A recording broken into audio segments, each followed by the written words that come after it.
Donc, je suis Christophe Boutin, je suis le président de Maincare et je suis ravi de vous accueillir pour cette nouvelle édition au format un petit peu transformé, vous allez voir.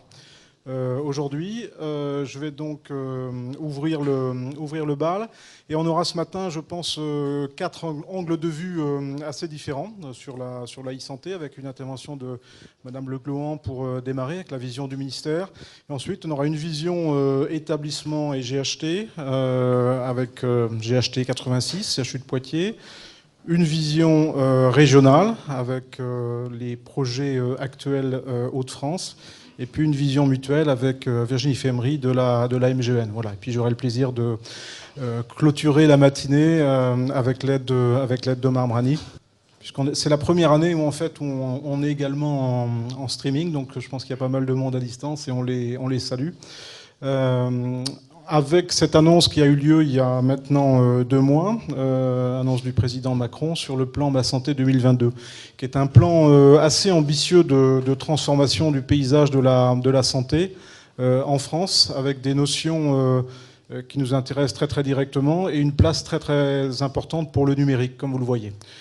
Notamment création pour chaque usager, on ne parle pas encore de patient, mais chaque usager, chaque citoyen, d'un espace numérique de santé. Donc c'est effectivement une annonce excessivement importante qui va aller bien au-delà du DMP. Un bouquet de services numériques intégrés, on va en parler dès ce matin.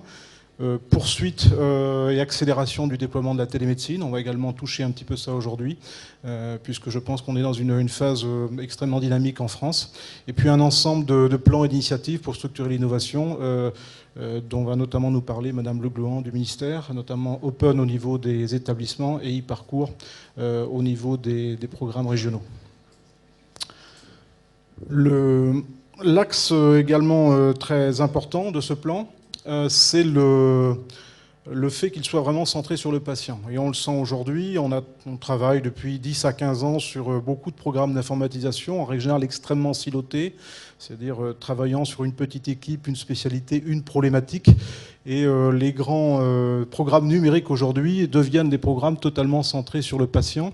Et c'est une des composantes extrêmement importantes du plan qui a été annoncé. Et vous allez également le voir dans l'ensemble, je pense, des présentations de ce matin. Également, ce qu'on va vous montrer côté plan de développement de Maincare, que la plupart de nos initiatives aujourd'hui sont centrées sur le patient. Son confort, sa prise en charge et l'efficacité justement de cette prise en charge.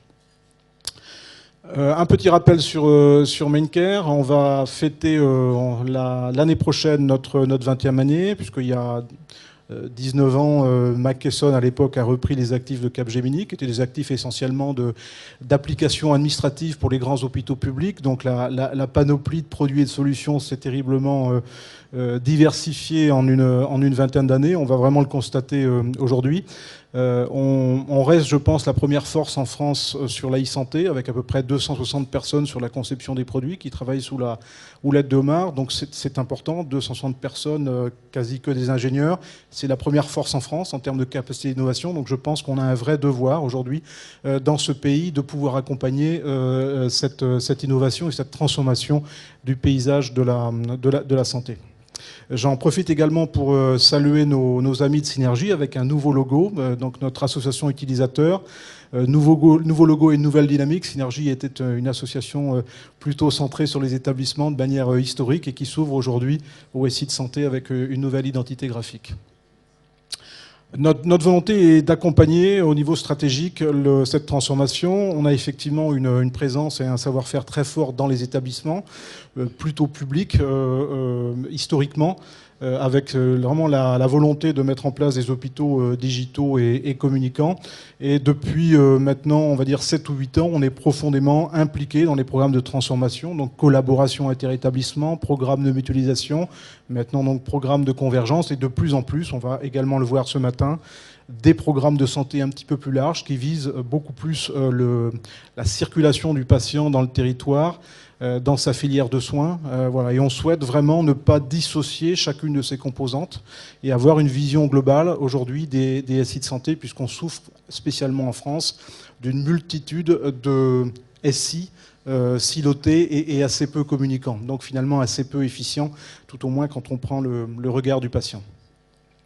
Voilà, et on le sent bien aujourd'hui, cette transformation du système ne se fera pas sans innovation très forte au niveau du numérique. Vous ne voyez, je ne vais pas passer forcément tous ces points-là, mais quand on les regarde, c'est beaucoup de thématiques qui étaient totalement absentes il y a 10 ans. Il y a 10 ans, on était plutôt centré sur des applicatifs de production, très souvent établissements. Et aujourd'hui, on a un ensemble d'outils numériques, assez souvent centrés patients ou centrés professionnels, qui mobilisent beaucoup d'énergie aujourd'hui, non seulement pour être conçus, hein, puisqu'on a des problématiques fonctionnelles assez ardues à relever, mais également pour aller au bout en termes d'usage, puisque la grande bagarre, je pense, qu'on va voir dans les sites de santé aujourd'hui, c'est pas une bagarre de technologie, c'est une bagarre d'usage, faire en sorte que les systèmes soient installés sur le terrain et donnent satisfaction aussi bien aux professionnels qu'aux patients. Voilà. Et pour ça, je le redis, l'innovation est un facteur absolument indispensable.